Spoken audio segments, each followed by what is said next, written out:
Henry David Thoreau was good friends with Ralph Waldo Emerson. In fact, Emerson was his mentor. While Emerson was a great thinker and much admired for his ideas, especially by Thoreau, Thoreau was more of a doer. He lived out the ideas that Emerson mostly just talked about, particularly in regard to living simply and communing with nature. Thoreau was so insistent on living out the transcendental philosophy that he built a cabin on some land that Emerson owned and tried to live as simply as possible. His cabin was very close to Walden Pond. This is an actual picture of Walden Pond. But the cabin was very small. It was a one-room cabin that was 10 by 15 feet and only 8 feet high, not counting the little bit of attic space that he put in there.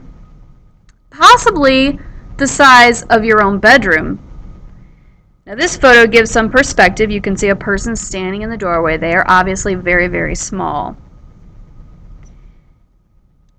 Thoreau hunted for and grew his own food. He occasionally went into the town, which wasn't far, to get those items he couldn't make on his own, but he preferred to be as self-reliant and simple as possible. He lived here alone, although he did have visitors from time to time, but there wasn't much room for entertaining. He spent most of his time working for his food, communing with nature, and writing a journal, which was eventually published as Walden. We will be reading parts of Walden.